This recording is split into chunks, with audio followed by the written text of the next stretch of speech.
Good morning, good morning and good morning.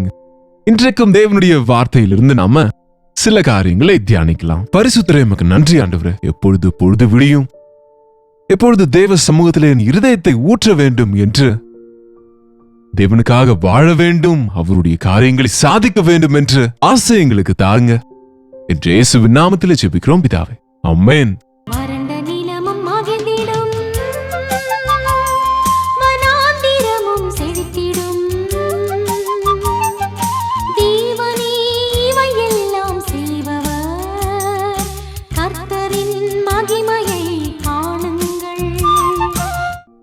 இன்னும் எழுந்திருக்கலையா? 7 மணி ஆயிடுச்சுலையா? ஆமாங்க, இரவெல்லாம் சரியா தூக்கம் வராவிட்டா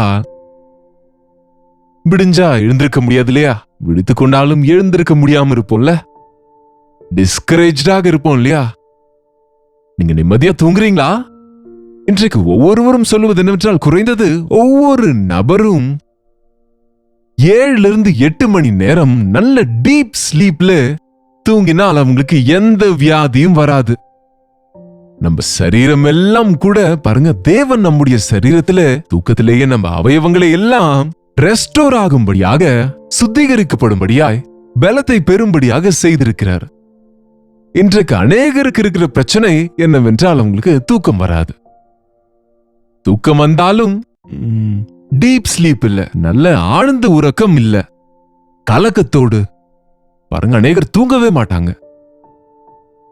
பாருங்க, காலையில வேலை செய்யவும் இரவில தூங்கும்படியாக தேவன் உருவாக்கி இருந்தார். இந்த எலக்ட்ரிசிட்டி வந்த பிறகு எது இரவோ எது பகலோ தெரியறதில்ல. அநேக நேரம் நம்முடைய படுக்கையில நமக்கு தூக்கம் வராமல் இருக்க காரணம் என்ன நினைக்கிறீங்க நீங்க சொல்லுங்க? கரண்ட் இல்லை என்றா, ஃபேன் ஓடலனா, ஏசி வேலை செய்யலனா, கொசு கடிக்கிறது என்றா, சில முறை நம்ம பிரயாணத்திலே இருப்போம், ட்ரெயின்ல போகும்போது, பஸ்ல போகும்போது தூக்கம் வராத அநேகருக்கு அந்த சூழல்ல, அந்த சூழ்நிலையினாலே சில முறை நமக்கு இன்னும் சில கடினமான சூழ்நிலைகள் ஏற்படும். சில நேரம் ட்ரெயினுக்காக இரவெல்லாம் ரயில்வே ஸ்டேஷன்ல ஊழியத்து நிமித்தம் நான் காத்திருந்த நாட்களும் இருக்கின்றது. இங்க தாவீதை பார்த்தால் 63ஆம் சங்கீதத்துல தாவீதுக்கு ஒரு கம்ஃபர்டபிளான பெட்ரூமும் ரொம்ப காலம் இல்லை. அவர் 30 வயதுல ராஜாவான பிறகு அப்பொழுது தேவதாரு மரத்தினால் கட்டின வீட்டிலே வாழ்ந்தாரே தவிர அதுவரை குகைகளிலோ என்னங்க அந்த சின்ன சின்ன கிராமங்களிலோ, அந்த இடத்துல இந்த பகுதி என்று திரிந்து கொண்டே இருந்தார் அவர். பாருங்க, இது தாவீது யூதாவின் வனாந்திரத்தில் இருந்த போது எழுதிய சங்கீதம். ஒரு வனாந்திரத்தில் இருந்த பொழுது எழுதிய சங்கீதம் என்று இருக்கு. ஏனென்றால் இந்த சூழலை நம்ம பார்க்கும் போதே நமக்கு புரியும். அவர் 6ஆம் வசனத்தில் சொல்லுகிறார், என் படுக்கையின் மேல் நான் உம்மை நினைக்கும் போது ராச்சாமங்களில் உம்மை தியானிக்கின்றேன். படுக்கையின் மீது என்று சொல்லும் போது, படுக்கை இல்லாத போது பாயின் மேலே அல்லது கல்லின் மேலே ஏதோ ஒரு இடத்துல தூங்கணும் இல்லையா? என்னங்க, தலையணி மீது தலை வைத்து அல்லது ஒரு கல்லின் மீது தலை வைத்துக் கொண்டு பாருங்க, இப்பொழுதும் எத்தனையோ பேர் நல்ல அருமையான பெட்டும் படுக்கையும் தலையணிகளும் ஏசிகளும் இல்லாமலேயே அவங்க படுக்க வேண்டியதா இருக்கு. அதிகமாய் பயணிக்கிறவனா எனக்கு அநேக அனுபவங்கள் உண்டு. எத்தனையோ தூங்காத இரவுகள் உண்டு. ஆனால் அந்த நேரத்துல என்ன செய்வோம் நாம்? ஒருவேளை நமக்கு எல்லா வசதியும் இருந்தும், பெட் இருந்தும், ஏசி இருந்தாலும் தூக்கம் வராது ஒரு சிலருக்கு. இது என்னங்க, ஏன் அப்படி? உங்க மனசு சரியா இல்லாவிட்டா உங்களுக்கு தூக்கம் வராது. உங்க மனசை நிலைப்படுத்தாவிட்டால் நீங்க நிம்மதியா படுக்க முடியாது. நம்முடைய மனதுல கோபம் வைத்துக் கொண்டால் நிச்சயமாக உங்களுக்கு கலக்கத்தோடு கூடிய தூக்கம் வருமோ என்னமோ தவிர டீப் ஸ்லீப் வராது. அதனாலதான் சூரியன் அஸ்தமிக்கும் வரைக்கும் உங்கள் கோபத்தை வைத்துக் கொள்ளாதீங்க என்றார் ஆண்டவர். மன்னித்து விடுங்க. உங்களுக்கு யாராவது தீங்கு செய்தால், உங்களை வேதனைப்படுத்தினால், உங்களை கஷ்டப்படுத்தி உங்களை வேதனைப்படுத்தினவங்களை குறித்து நீங்க யோசித்துக் கொண்டிருந்தால் உங்க ஆரோக்கியமும் போயிடும், உங்க தூக்கம் போயிடும், உங்க ஆவிக்குரிய வாழ்க்கையும் போய்விடும். உங்களுக்கு உண்டான கஷ்டத்தை எல்லாம் நினைவுபடுத்திக் கொண்டே இருந்தா தலையணை நினைஞ்சிடும். நீங்க பட்ட அவமானங்களை எல்லாம் நினைவுபடுத்திக் கொண்டே இருந்தா வாழ்க்கையில தூக்கம் வராது. தாவீது சொல்லுகிறாரு, அவருக்கு எத்தனை பேர் தீங்கு செய்தாங்க, எத்தனை பேர் தாவீதை கஷ்டப்படுத்தினாங்களோ நம்ம பார்க்கிறோம். அவருடைய சரித்திரத்துல மனைவி அவமானப்படுத்திட்டாங்க. என்னங்க, சொந்த மாமனார் கொள்ளுவதற்கு முயற்சிக்கிறார். அநேக வித பாடுகளை பட்டார். அவர் சகோதரர்கள் அவரை அசட்டை பண்ணினாங்க. அநேக போராட்டங்களிலும் கூட தேவனை பற்றி கொள்ள கற்றுக்கொண்டார்.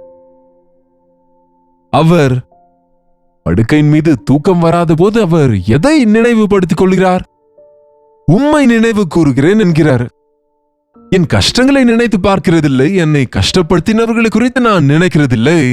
ஆனால் தேவனே, ஆண்டவரே, என் தகப்பனே, என் இரட்சகரே, நான் உம்மை நினைவு கூறுகிறேன். உம் அன்பு எவ்வளவு அளவற்றது, உம்முடைய கிருபை எவ்வளவு எல்லையற்றது, நீர் எவ்வளவு தயவுள்ளவர், நீர் எவ்வளவு வல்லமையுள்ளவர் என்று தேவனுடைய காரியங்களை தியானிக்கிறார். நீங்களும் தூக்கம் வராமல் இருந்தால் உங்க மனதை கலக்கப்படுத்துகிற விஷயங்களை ஞாபகப்படுத்திக் கொண்டு உட்காராமல் தேவனின் அன்பை தியானிங்க. அவர் செய்த நன்மைகளை ஞாபகப்படுத்திக் கொள்ளுங்க.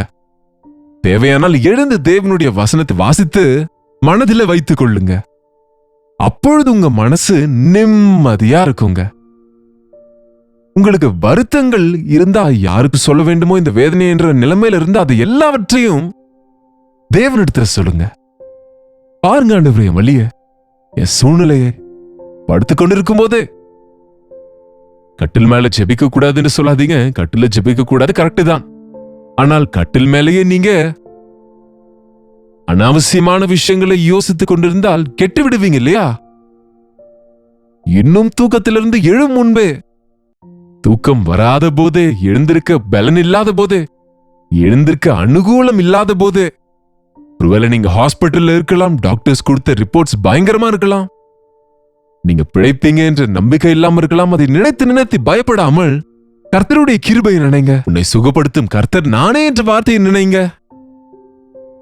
எப்பொழுது என்னுடைய படுக்கையின் மீது உம்மை நினைவு கூர்ந்தேனோ, உம்முடைய சிலுவை நினைவு கூர்ந்தேனோ, உம்முடைய பாடுகளை நினைத்தேனோ, எனக்கு தைரியம் கிடைக்கிறது. என் படுக்கையின் மீது நான் உம்மை நினைக்கும் பொழுது ராச்சாமங்களில் உம்மை தியானிக்கின்றேன். இரவு சாமங்களிலே இந்த மணி அடிக்கும் கடிகாரங்கள் இருக்கும். ஒவ்வொரு மணி நேரத்துக்கும் அது டங் டங் என்று சத்தம் போடும். அட, அப்பொழுது 2 ஆயிடுச்சு, 3 ஆயிடுச்சு, விடியற்கால 4 ஆயிடுச்சு என்று கணக்கு போட்டுக் கொண்டிருப்போம். தூக்கம் வரவில்லையே என்று போர்வை நல்லா இழுத்தி போத்தி கொண்டால் தூக்கம் வரும்னா அது கூட சில நேரம் வராது பாருங்க. அதற்கு பதிலாய் அந்த ராச்சாமங்களிலே 1 மணி நேரம் தேவனுடைய வசனத்தை தியானிங்க, தேவ அன்பை தியானிங்க, அவர் செய்த நன்மைகளை தியானிங்க, தேவ கிருபையை தியானிங்க, தேவனுடைய மகத்துவமானவைகளை நினைத்து பாருங்க. நான் இரவு நேரத்திலே உம்மை தியானிக்கும் போது நினத்தையும் கொழுப்பையும் உண்டது போல் என் ஆத்துமா திருப்தி ஆகும். கொழுப்பு பாருங்க, வாயில வைத்தால் அப்படியே கரைந்து போகும். என்னங்க, உங்களுக்கு இந்த நினம் கொழுப்புனா புரியாம இருக்கலாம், யாரும் இப்ப சாப்பிடுறது இல்லை. ஐஸ்கிரீம் கிடைத்தது போல மெல்ல அவசியம் இல்லாமல் அழகா கூலா நிதானமாய், என்னங்க, எப்படி கரைந்து போகுமோ வாயில் வைத்த ஐஸ்கிரீம். அது என் மனதுக்கு எவ்வளவு சந்தோஷத்தை கொடுக்கிறதோ அதுபோல் உம்முடைய நன்மைகளை நினைக்கும் போது, உம் மேன்மையை நினைவு கூறும் போது, உம்மை குறித்து நான் தியானிக்கும் போது எனக்கு மனதிலே எப்படி இருக்கிறது என்றால் கொழுப்பு கிடைத்தது போல் இருக்கிறது. எனக்கு நல்ல உணவை சாப்பிடுவது போல இருக்கிறது. நல்ல லக்கி காரியங்கள் அப்படின்னா பாருங்க, நீங்க திடீரென்று உங்களுக்கு ஒரு பண மூட்டை கிடைத்ததுன்னு வைங்க, எவ்வளவு சந்தோஷமா இருப்பீங்க பாருங்க, தூக்கத்திலும் சிரிப்பீங்க. ஆனா அதெல்லாம் உங்களுக்கு நிற்காது. ஆனால் தேவனுடைய வசனம் பொக்கிஷங்க. உலக செல்வங்களை விட உடைய வசனம் எனக்கு கிடைத்தது போல சகல செல்வமும் கிடைத்தது போல இருக்கு என்கிறார் தாவீது. தேவனுடைய வசனத்தை தியானிங்க, தேவன் தந்த வாக்குத்தத்தங்களை தியானிங்க, தேவனுடைய அன்பை தியானிங்க. தூக்கம் வராம இருந்தா படுக்கையின் மேல இருக்கும் போதே, எழுந்திருக்கும் முன்பே நாளைக்கு என்ன ஆகுமோ, என் வாழ்க்கை என்ன ஆகுமோ, நாளைக்கு எப்படி நாளைக்கு எப்படி நாளைக்கு எப்படி என்று கலங்கி தூங்கினால் இரவெல்லாம் தூக்கம் வராதுங்க. என் ஆண்டவரின் கிருபைகள் புதிதா இருக்கிறது ஒவ்வொரு நாள் காலையும். எந்த நாளின் தீங்கு அந்த நாளுக்கு போதும். நாளைக்கு விஷயத்தை நாளைக்கு பார்ப்போம். என் கர்த்தர் எனக்கு பார்த்துக் கொள்ளுவார். என்னுடைய ஒவ்வொரு தேவையும் சந்திப்பார். உண்மையுள்ள தேவன் எனக்கு இருக்கிறார் என்று நீங்க நினைவு கூர்ந்தால், ஆண்டவரை துதித்துக் கொண்டிருந்தால் உங்க மனதுக்கு திருப்தியா இருக்கும். கொழுப்பை உண்டது போல் என் ஆத்துமா திருப்தி அடைகின்றது. என் வாய் ஆனந்த களிப்புள்ள உதடுகளால் உம்மை போற்றிக் கொண்டிருக்கும். ஹல்லேலூயா. இருதயம் நிறைய சந்தோஷம் இருக்கும்போது, இதயம் திருப்தியா இருக்கும்போது நம்முடைய வாயிலிருந்து துதி பாடல்கள் வரும். ஹல்லேலூயா பாடல்கள் வரும். ஹம் பண்ணி கொண்டிருப்போம் இல்லையா? ஆனந்தமாக என்று சொல்லிக்கொண்டு ஒரு சிலர் எப்பொழுதும் பாடிக்கொண்டு மகிழ்ச்சியாய் வாழ்ந்து கொண்டிருப்பாங்க. சிலர் பாருங்க எப்பொழுதும் முறுமுறுத்து கொண்டு என்பாங்க. முறுமுறுத்து கொண்டே புலம்பிக் கொண்டே அதை இதையும் நினைத்து கொண்டு தூக்கத்திலும் புலம்புவாங்க. என்னங்க, தூக்கத்துல மனதை கெடுத்துக் கொள்ளுவாங்க. ஃபேனை திட்டுவாங்க, கொசுவை திட்டுவாங்க, படுக்கையை திட்டுவாங்க, போர்வை திட்டுவாங்க, தன்னைத்தான் திட்டிக் கொள்ளுவாங்க, கசந்து கொள்ளுவாங்க. ஆனா தூக்கம் வராது, மனசுல நிம்மதி இருக்காது. காரணம், நீங்க உதவாதவைகள் குறித்து யோசிக்கிறீங்க. ஆண்டவரை குறித்து யோசிங்க. ஆண்டவர் அன்பு குறித்து தியானிங்க. ஆண்டவரின் வல்லமையை குறித்து தியானிங்க. ஆண்டவர் செய்த நன்மைகளை நினைத்து பாருங்க. விசுவாசத்துல விருத்தி அடைவீங்க. எத்தனை முறை எத்தனை வித பிரச்சனையில உங்களை விடுவித்தாரோ, எத்தனை முறை உங்களை சுகப்படுத்தினாரோ, எத்தனை முறை தேவன் உங்களுடைய ஜெபங்களுக்கு பதில் தந்தாரோ அறிந்தா ஜெபிக்காம எப்படி இருக்க முடியும்? உங்க பிரச்சனையை பிரச்சனையாய் பார்க்காமல் ஜெபமாக மாற்றுங்க. இது எப்படி என்று பிரச்சனையை நினைக்காமல், ஆண்டவரே இதை செய்யுங்க என்று ஜெபிங்க. இது யார் கொடுப்பார்கள் என்று நினைக்காமல், என் ஆண்டவர் கொடுப்பார் என்று நம்புங்க. பாத்தீங்களா? உங்க கவலைகளை கர்த்தரிடத்துல கொடுத்து விட்டு அவர் தருகிற சமாதானத்தினால இருதயத்தை நிரப்புங்க. படுத்துக் கொண்டிருக்கும் போதே தொடங்குங்க ஆண்டவரை துதிப்பதை.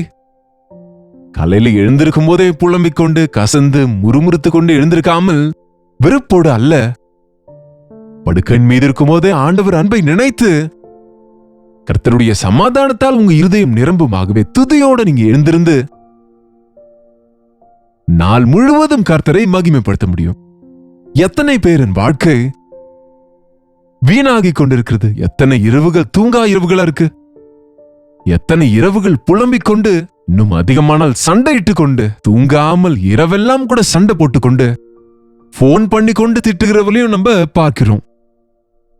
நீங்க எவ்வளவு பேருக்கு போன் பண்ணி எவ்வளவு அசிங்கமாய் எவ்வளவு கம்ப்ளைண்ட் செய்தாலும், எவ்வளவா நீங்க கோவப்பட்டு கொண்டிருந்தாலும், உங்க மனதுல சுமை குறையாம இருப்பது மாத்திரமல்ல, அதிகமாகும். ஆனால் அதற்கு பதிலாய் முறுமுறுக்காமல் புலம்பல விட்டுட்டு கையை உயர்த்தி, ஹேண்ட்ஸ் அப், தேவனே உமக்கு ஒப்பு கொடுத்து விடுகிறேன். என்னால முடியல, ஐ கேனாட் பேர் it, I cannot take it.